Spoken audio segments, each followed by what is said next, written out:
اور پھر بالکل وہ بھول جاتا ہے ان چیزوں کو، اور پھر گھپ اندھیرا چھا جاتا ہے۔ تو نا یہ سب سے چیز بڑی یہی بات یہ میرے لیے بہت بالکل ڈرانے والی ہے، بہت ڈرانے والی ہے میرے لیے، تو بس اس کے لیے کچھ بالکل سوچنا ہے کوثر، آپ کہ کیا۔ بالکل ٹھیک کہہ رہی ہیں۔ بالکل، کیونکہ دیکھیں ہوں، ابھی ہم سب، آپ بھی ہیں، میں بھی ہوں، اور جتنی ٹیچرس ہیں جو ہے وہ کروایا ہے دورہ قرآن الحمدللہ۔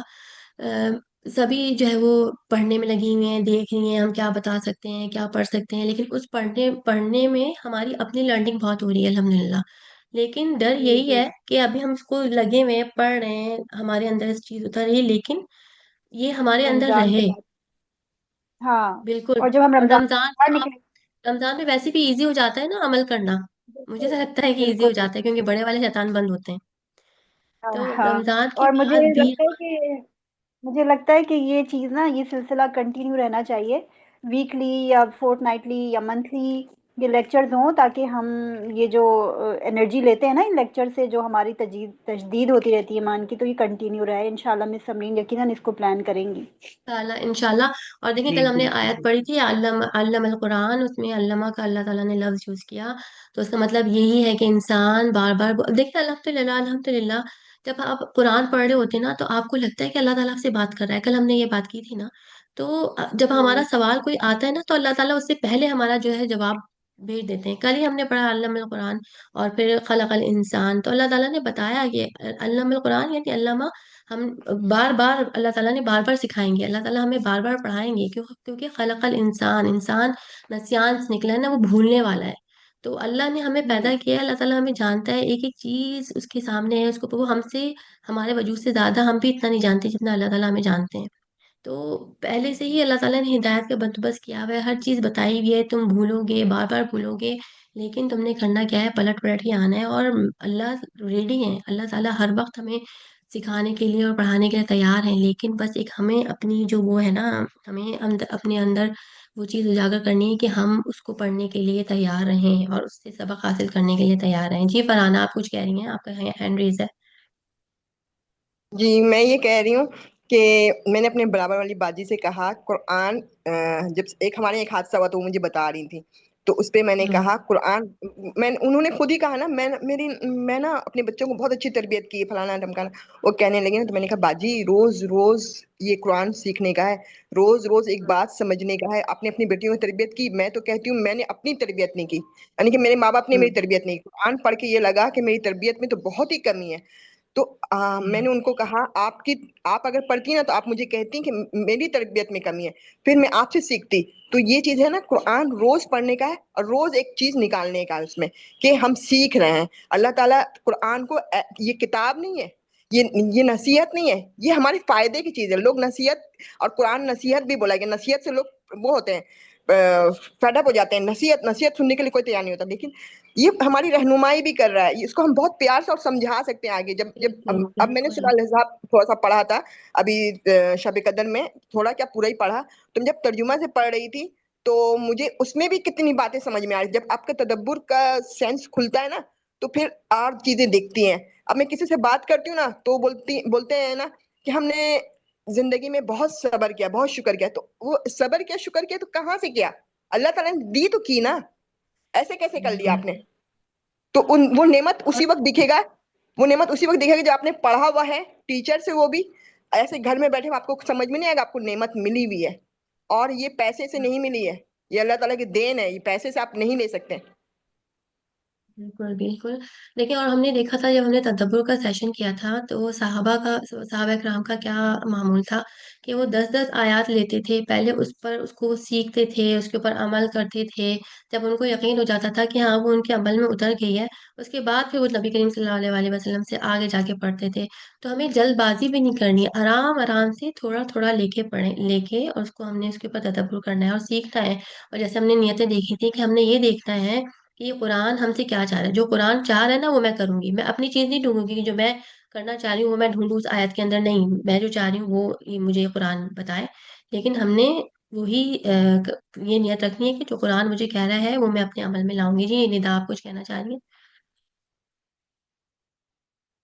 السلام علیکم ورحمۃ اللہ وبرکاتہ۔ ورحمۃ اللہ وبرکاتہ۔ ہاں میں بس یہ ابھی ڈسکشن کے اندر اپنا یہ پوائنٹ ایڈ آن کرنا چاہ رہی تھی کہ اسی صورت کے اندر اللہ تعالیٰ نے کتنی امپورٹنٹ نعمت ہمیں دی ہے نا بیان کی. اور ابھی ہاں کوثر کی بات کو میں سیکنڈ کروں گی کہ اگر بیان کی اللہ تعالیٰ نے اتنی اچھی نعمت ہمیں دی ہے اور اس کا صحیح استعمال اگر ہم نے نہیں کیا اور اس کا حق ادا نہیں کیا تو پھر یہ نعمت تو ہمارے ہی گلے پڑ جائے گی. تو اللہ تعالیٰ ہم سب کو ہاں، یہ نعمت جو ہے انسان کو ملی ہے اتنی امپورٹنٹ نعمت جس کا اللہ تعالیٰ نے فورتھ یا ففتھ آیت میں ہی ذکر کر دیا کہ اتنی امپورٹنٹ نعمت ہے بالکل بیان بالکل بالکل. اور ندا یہ کی جو اہمیت جس جاننی ابھی چاہیے. ہم لوگ گزرے ہیں نا، سبھی ہم لوگ گزرے ہیں، آپ یقین کریں کہ جی. مطلب میں آپ لوگوں سے بات کر رہی ہوتی ہوں یا میں کچھ بتا رہی ہوتی ہوں تو سم ٹائم مجھے لگتا ہے میرے الفاظ اور میرا جو جسم ہے نا وہ ساتھ نہیں دے رہا، کہ مجھے یہ ڈر لگتا ہے پتہ نہیں. اور خاص طور پہ جو یہ آیت پڑھی نا علامہ البیان، تو مطلب مجھے لگتا ہے کہ یا اللہ ایسی چیز منہ سے نہ نکل جائے، کیونکہ ہمارا تو علم کچھ بھی نہیں ہے نا، ہم سب سیکھ رہے ہیں. تو اتنی بڑی ذمہ داری ہے نا یہ بیان کی، کہ بس اللہ تعالیٰ ہمیں اسے صحیح استعمال اس کے کرنے کی اور توفیق دیکھو عطا اسی فرمائے. اسی اسی کوالٹی کی وجہ سے مطلب اس اسکل کی وجہ سے اللہ تعالیٰ نے انسان کا جو لیول ہے نا وہ تمام مخلوقات میں اوپر کیا. اگر آپ سیکوینس آف آیت بالکل دیکھو سورہ رحمان کے اندر بالکل تو بالکل بیان کی بالکل، نعمت سبحان اتنی اللہ ہائی ہائی نعمت سبحان ہے اللہ کہ اللہ نے ہمارا سبحان اللہ. لیول اوپر کر دیا. تو اس کا ہمیں لیول جو ہے نا خیال کر کے بالکل استعمال کرنا ہے اس نعمت کا بھی باقی نعمتوں کی طرح. نعمت. تو انشاءاللہ ہم لوگ کریں گے. اور باجی آئی سیکنڈ ٹو کوثر کے باجی اس طرح کے سیشنز ارینج کرتی رہیں جس سے ہمارا انشاءاللہ غور و انشاءاللہ. فکر تدبر کھلے تدبر کرے. جزاک اللہ جزاک اللہ. بارک اللہ فیک. تو چلیں انشاءاللہ تعالیٰ آگے چلتے ہیں ہم اپنی دوسری آیت کی طرف.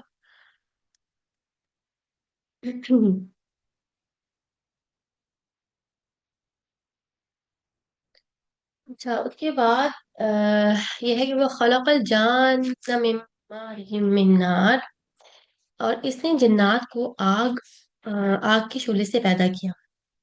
اچھا، یہاں پر جو ہے اللہ تعالیٰ نے آگ کا ذکر کیا کہ اللہ تعالیٰ نے کس آگ سے جنات کو پیدا کیا ہے. اب ہم اس میں دیکھیں گے کہ جو جن کو جنات کو جس آگ سے اللہ تعالیٰ نے پیدا کیا ہے نا، جیسے پہلے ہم نے ابھی پڑھا انسان کی تخلیق کا ذکر ہوا.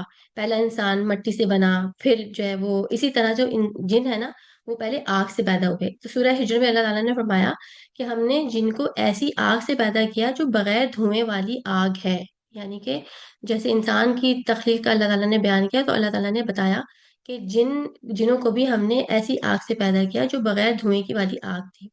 تو جو معنی ہم سلالہ سے ہم نے کیا تھا کہ وہ جوہر جو کسی بھی چیز کا ایک بہت ہی مطلب بہترین چیز ہوتی ہے، اسی طرح سے آگ کی جو اصل چیز ہے نا، مراجع کا معنی ہوتے ہیں ملنا، یعنی کہ خلط ملط کرنا ہو جانا. تو ایسی آگ جس کے شعلے آپس میں گھل مل رہے ہوتے ہیں، تو اس آگ سے جو ہے وہ اللہ تعالیٰ نے جنوں کو پیدا کیا. کہ بعض علماء نے لکھا کہ یہ آگ کا جو جوہر ہے نا سلالہ، اس سے اس سے یہ جن بنے ہیں. اب جن کیونکہ ہم سے غیب میں ہیں، تو ان کی جو آگے جو تخلیق ہے نا، ان کے مراحل وہ ہمیں قرآن اور حدیث میں ہمیں نہیں ملتے. بعض حدیث سے ان کی مطلب ان کی تفصیلات اور ہیں جو آج ہمارا ٹاپک نہیں ہے. لیکن جو وہی کہنا، کل مجھے خیال یہ آ رہا تھا کہ دیکھیں جو اللہ تعالیٰ نے ہمیں بتایا ہے نا وہی میرے خیال سے ہمارے لیے بس ضروری ہے، کہ بس ہم نے جنوں کو بھی پیدا کیا ہے. تو جن جو ہے وہ کیونکہ ہمارا نام ان سے کوئی اللہ نہ تعالیٰ ہم سے ہمارا واسطہ ہو، تو بس جو جنوں کو پیدا کر دیا اور ان کو آگ سے پیدا کر دیا، تو یہی انفارمیشن جو ہے وہ ہمارے لیے بس کافی ہے کہ جن ہیں اور اللہ تعالیٰ نے ان کو آگ سے پیدا کیا ہے. اور اللہ تعالیٰ نے یہاں پر حدیث میں 3 مخلوقات کا ذکر کیا. حضرت عائشہ رضی اللہ تعالیٰ عنہ سے روایت ہے کہ فرشتے نور سے پیدا کیے گئے، جنات آگ سے یعنی مارج جو ہے نار سے پیدا کیا، اور آدم علیہ السلام کو اس چیز سے پیدا کیا گیا جو ہم تمہیں بیان کی جا چکی ہیں، یعنی کہ مٹی. اور اس کے بعد پھر اللہ تعالیٰ دوبارہ سے فرماتے ہیں کہ فَبِأَيِّ آلَاءِ رَبِّكُمَا تُكَذِّبَانِ. تو ہم نے جب بھی یہ آیت سننی ہے تو ہم نے اللہ تعالیٰ کا شکر ادا کرنا ہے. اور جیسے نبی کریم صلی اللہ علیہ وسلم کی حدیث سے ہم نے سنا تھا کہ جنہوں نے جس طرح سے شکر ادا کیا تھا اور وہ اپنے الفاظ بھی دیکھے تھے. اس کے بعد آتا ہے رب المشرقین و رب المغربین. تو یہاں پر 2 مشرقوں کا اور 2 مغربوں کا ذکر ہے. مشرقین اور مغربین، یہاں پر پھر تسنیہ کا صیغہ اللہ تعالیٰ نے یوز کیا ہے. ایک جگہ یہ بھی آتا ہے رب المشارق، جمع میں بھی آتا ہے، وہ بھی انشاءاللہ ہم آگے دیکھیں گے کہ پتہ چلے گا کہ کیوں آتا ہے. اور پھر ایک جگہ واحد کا بھی آتا ہے، مشرقی والمغربی، تو واحد کا صیغہ بھی آتا ہے. تو جب ہم نے دیکھا تھا نا زمین کی جو ہم نے ریوولوشن دیکھی تھی، تو وہاں پر ہم نے دیکھا تھا کہ جو زمین ہے وہ تھوڑی ٹلٹ ہے، ٹھیک ہے، 23.5 نارتھ پول کی طرف ٹلٹ ہے، تو جس کی وجہ سے جب زمین سورج کے گرد گھومتی ہے نا تو وہ اوپر نیچے ہوتی ہے، جس کی وجہ سے سورج کبھی ہمارے سامنے ہوتا ہے اور کبھی ڈائریکشن تبدیل ہو جاتی ہے۔ اور سردیوں میں اور گرمیوں میں اسی طرح سے دیکھیں، اب جب اس پکچر میں دیکھ سکتے ہیں کہ جب زمین اپنے ایکسس سے 23 ڈگری 23.5 ڈگری جب جھکی ہونے کی وجہ سے جو سال کا جب چکر لگاتی ہے نا تو ہمیں سورج کا طلوع اور غروب ہونا جو ہے نا وہ بدلتا رہتا ہے، اس کا مقام بدلتا رہتا ہے۔ گرمیوں میں سورج بالکل سر پہ ہوتا ہے، یعنی زمین کا سورج بالکل ہمارے سامنے زمین جو زمین ہے وہ سورج کے بالکل سامنے ہوتی ہے، خاص طور پہ پاکستان اور برِ صغیر کے جو ایریاز ہیں نا وہاں بالکل سامنے ہوتی ہے۔ تو آپ دیکھیں یہاں پہ ونٹر اور اسپرنگ اور سمر تینوں کی جو یہاں پر پکچر لی گئی ہے کہ سورج کہاں سے جو ہے وہ غروب ہو رہا ہے، ڈفرینٹ ڈفرینٹ جگہ سے وہ غروب ہو رہا ہے۔ تو اللہ تعالیٰ اسی لیے یہاں پر اللہ تعالیٰ نے رب المشرقین و رب المغربین بنایا ہے۔ دیکھیں یہ ایک ہی جگہ کی پکچر لی ہوئی ہے، سمر میں، اسپرنگ میں اور ونٹر میں۔ تو دیکھیں یہ سورج جو ہے وہ الگ الگ جگہ پہ غروب ہو رہا ہے۔ آگے دیکھیں اس پکچر میں، اچھا، تو جب سردیوں میں زمین تھوڑی اوپر کی طرف ہو جاتی ہے، ٹھیک ہے، اپنے ایکسس کی وجہ سے، تو اس کی وجہ سے سورج سامنے ساؤتھ کی طرف چلا جاتا ہے، ڈھل جاتا ہے جنوب کی طرف، جس کی وجہ سے سیدھی دھوپ نہیں پڑتی اور ہمارے یہاں سردی ہو جاتی ہے۔ تو جہاں جہاں زمین سورج کے بالکل سامنے ہوتی ہے نا وہاں وہاں گرمی ہوتی ہے، اور جو علاقے سورج سے تھوڑا سا اوپر یا نیچے ہوتے ہیں یعنی کہ ساؤتھ یا نارتھ کے پول کی طرف ہو جاتے ہیں تو وہاں پہ سردی ہو جاتی ہے۔ تو یہ تبدیلی ہوتی رہتی ہے۔ اب اس پکچر کو آپ دیکھیں تو اس میں ہم ڈفرینس دیکھ سکتے ہیں سمر اور اسپرنگ کا، اور ونٹر میں کہاں سے سورج نکل رہا ہے۔ دسمبر میں دیکھیں یہاں سے نکل رہا ہے اور جون میں بالکل سر پر ہے۔ یہ پکچر کلیئر ہے، سمجھ میں آ رہی ہے نا آپ لوگوں کے؟ کیونکہ جو سورج یا تو ہمارے سر پر ہوتا ہے اور یا پھر وہ ساؤتھ کی طرف ہوتا ہے، ٹھیک ہے، تو جو سولر پینل ہے نا تو وہ ساؤتھ کی طرف لگا دی جاتے ہیں، ٹھیک ہے۔ اگر جیسے اب آج اب سولر پینل کو تو کافی جو ہے وہ ہو گیا ہے، تو اگر سولر پینل کو ساؤتھ کی طرف نہیں لگائیں گے، نارتھ کی طرف لگا دیں گے، تو سورج جب اوپر ہوگا نا تب تو اس کے اوپر روشنی جائے گی، لیکن پھر جب وہ ساؤتھ کی طرف جائے گا نا تو پھر وہ سولر اس کی روشنی نہیں لے سکے گا۔ تو سولر پینل کی جو سیٹنگ ہوتی ہے وہ اس سورج کے مطابق ہی لگائی جاتی ہے۔ تو یہاں پر رب المشرقین کا مطلب ہے ایک وہ سورج جو گرمیوں میں نکلتا ہے جہاں سے، وہ پھر مشرق ایک وہ جو جہاں سے نکلتا ہے، اور ایک وہ سورج جو پھر دسمبر میں جو مشرق سے نکلتا ہے۔ تو اس طرح سے دو مغربین ہیں، جون اور دسمبر میں، جہاں سے سورج غروب ہو رہا ہے، اور پھر اسی طرح سے دو مختلف جگہ سے سورج جو ہے وہ نکلتا ہے۔ تو اسی لیے یہاں پر اللہ تعالیٰ نے فرمایا رب المشرقین و رب المغربین، ٹھیک ہے۔ آگے دیکھتے ہیں، ایک دفعہ دوبارہ بولیں پلیز، یہ جو لاسٹ میں سورج والا۔ دوبارہ سے اس کو کر دوں؟ ہوں ہوں اچھا چلیں میں دوبارہ یہ والی پکچر دیکھیں، یہاں پر پہلے ہم یہاں سے اس کو لے کر چلتے ہیں کہ ہم نے زمین کی ریوولوشن کی بات کی تھی، ٹھیک ہے، کہ زمین جو ہے وہ اپنے ایکسس سے 23.5 جو ہے وہ ٹلٹ ہوئی ہوئی ہے، جس کی وجہ سے زمین سورج کے گرد گھومتی ہے تو وہ اوپر نیچے ہوتی رہتی ہے، ٹھیک ہے۔ تو وہ کبھی سورج ہمارے جس کی وجہ سے سورج کبھی ہمارے سامنے ہوتا ہے اور کبھی اس کی ڈائریکشن تبدیل ہو جاتی ہے۔ سردیوں اور گرمیوں میں اس پکچر میں آپ دیکھ سکتی ہیں کہ زمین کے اپنے ایکسس سے 23.5 ڈگری جھکے ہونے کی وجہ سے جو ایک چکر سال کا مکمل ہوتا ہے نا، اس میں سورج کا طلوع ہونا اور غروب ہونا بدلتا رہتا ہے، اس کا مقام جو ہے نا وہ تبدیل ہوتا رہتا ہے۔ گرمیوں میں سورج بالکل سر پر ہوتا ہے، یعنی زمین سورج کے بالکل سامنے ہوتی ہے، ٹھیک ہے، خاص طور پہ جو پاکستان ہے اور بر صغیر کے جو ایریاز ہیں وہاں پہ سردیوں میں زمین تھوڑا سا اوپر کی طرف ہو جاتی ہے اپنے ایکسس کی وجہ سے.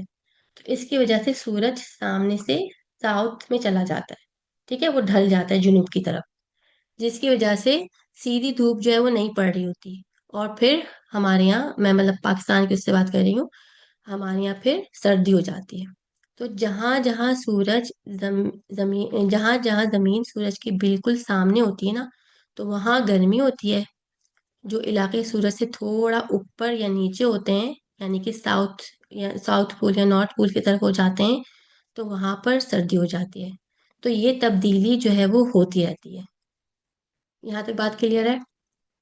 یہ دو جی رب المشرقین اور رب المغربین، یعنی دو مشرق اور دو مغرب کے مطلب کیا مراد ہے؟ شمال اور جنوب بھی تو ایک سمت ہے، تو اس سے جی آنٹی، یہ کیونکہ سمجھ جیسے جب یہ ٹلٹ کی وجہ سے زمین جو ہوں ہے وہ گھومتی ہے ہوں نا جب سورج کے گرد، ٹھیک ہے، ہوں اس ٹلٹ کی وجہ سے سورج کی جو ڈائریکشن ہے نا وہ چینج ہوتی رہتی ہے.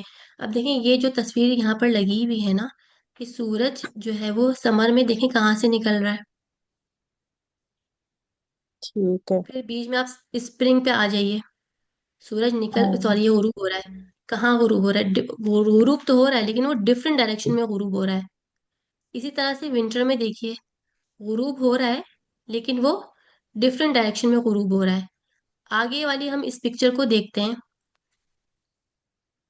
یہ بھی سورج کے الگ الگ ایک ہی جگہ سے کھڑے ہو کے پکچر لی گئی ہے یہ، لیکن ڈائریکشنز دوسری دوسری ہیں. دیکھیں ونٹر میں کہاں سے آ رہا ہے، رائٹ سائڈ پہ دیکھیے.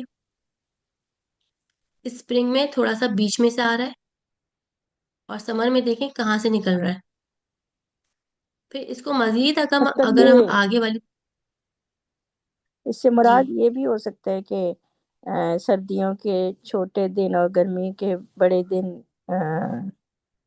جو ہوتے ہیں، مطلب جو مشرق اور مغرب بھی ہو سکتے ہیں. بالکل، کیونکہ اس میں بیسکلی جو اللہ تعالیٰ فوکس کر رہے ہیں نا، وہ ہمیں یہ بتا رہے ہیں رب المشرقین اور رب المغربین، یعنی جو مشرق سے اور مغرب سے جو سورج کی جو ڈفرینٹ ڈائریکشن ہے نا، تو اس کا بھی مالک ہے. ہم کہتے ہیں نا سورج مشرق سے نکلتا ہے اور مغرب میں جو ہے غروب ہو جاتا ہے. ہم نے صرف ایک یہی سوچا ہوا، تو لیکن جو اس کی ڈائریکشن ہے، ارتھ کی جو ڈائریکشن کی وجہ سے سورج بھی ڈفرینٹ ڈفرینٹ نکلتا مغرب اور مشرق سے ہی ہے، لیکن اس کی پوزیشن جو ہے نا وہ تھوڑی تھوڑی چینج ہوتی رہتی ہے. جیسے ہم نے پچھلی والی پکچر میں دیکھا کہ وہ ہو تو وہیں سے رہا ہے، یہ اس میں غروب وہیں پہ ہو رہا ہے، لیکن تھوڑا اس کی جو ڈفرینٹ ڈائریکشن ہے نا وہ چینج ہو رہی ہے. اسی طرح سے اگر ہم آگے والی اس والی پکچر میں دیکھتے ہیں، سوری یہ والی آگے پکچر دیکھیں، اس میں دیکھیں، اس میں دو ڈائریکشن کا ذکر ہے. یعنی جب زمین سورج کے سامنے آ جاتی ہے نا، ٹھیک ہے، تو وہ ہمارے بالکل سر پر ہوتا ہے. پاکستان کی اگر ہم بات کریں تو وہ ہمارے بالکل سر پر ہو جاتا ہے. تو اسی طرح، اور پھر جب وہ تھوڑا گھومتی ہے، تو یہ دسمبر سردیوں کی بات میں کر رہی ہوں، تو سورج جو ہے وہ ساؤتھ کی طرف چلا جاتا ہے. تو اسی لیے آپ کچھ کہہ رہی ہیں ندا؟ جی صدف، مجھے یہ تھوڑا سا تھوڑا اور پونڈر کرا دو اس پہ کہ جمع کا صیغہ یہاں پہ کیوں لگایا ہے دونوں میں نا، مشرقین والمغربین. یہ یہی تو میں صرف بتا رہی یہ، ہوں. مجھے جہاں تک لگ یہ رہا ہے دیکھیں، کہ اگر یہ اللہ تعالیٰ یہاں یہ تو نہیں بتانا چل جیسے آپ سمجھا رہے ہو کہ یا کا وقت سورج جو ہے وہ کہیں کہیں سے نکلتا ہے اور کہیں کہیں سے نکل سکتا ہے، یہ اللہ کی شان ہے. یہ تو نہیں اس کا جمع کا صیغہ یہاں لگانے کی مراد اللہ تعالیٰ کی؟ ہاں نا مطلب مجھے میں جو نے بتایا سمجھ نا میں کہ آ رہا اس میں، ہے، مجھے جی ایسے جی، لگ رہا ہے کہ ہے تو مشرق ہی ہے، سورج مشرق سے ہی نکلے گا، لیکن آپ ہوں کو مطلب ہر سیزن میں صرف ایک پوائنٹ سے ہی دکھتا. اب مثال کے طور پہ آپ کے گھر کے پاس کوئی بلڈنگ ہے، ٹھیک ہے، تو گرمیوں میں اس بلڈنگ کے جسٹ پیچھے سے نکل رہا ہے، وہ ڈائریکشن مشرق ہی ہے آپ کے لیے. تو کسی اور ہوں سیزن میں آپ دیکھیں گے کہ دائیں بائیں ہو جائے گا، تو وہ اس کا جو ہوں پوائنٹ ہے نا وہ چینج ہو رہا ہے طلوع ہونے کا نا، تو وہ ہے تو مشرق ہی نا. تو مشرقین شاید یہ کانسیپٹ صدف دینا چاہ رہی ہیں. بالکل ہے وہ مشرقی، وہ ہے مغربی. دیکھیں وہ جو ایک جو مشرق اور مغرب کا جو اللہ تعالیٰ نے ہمیں بتایا، وہ تو ایک، جب سورج نکلے گا مغرب سے، وہ تو ایک قیامت کی نشانی ہے نا، وہ تو وہ چیز نہیں ہے. لیکن یہ جو کوثر کہہ رہی ہے نا کہ وہی پوائنٹ ہے کہ نکل رہا جو مشرق سے مشرق سے ہی رہا ہے ایک چیز کا اس کے، لیکن وہ اس کی تھوڑی تھوڑی جو ڈائریکشن ہے نا وہ چینج ہوتی رہتی ہیں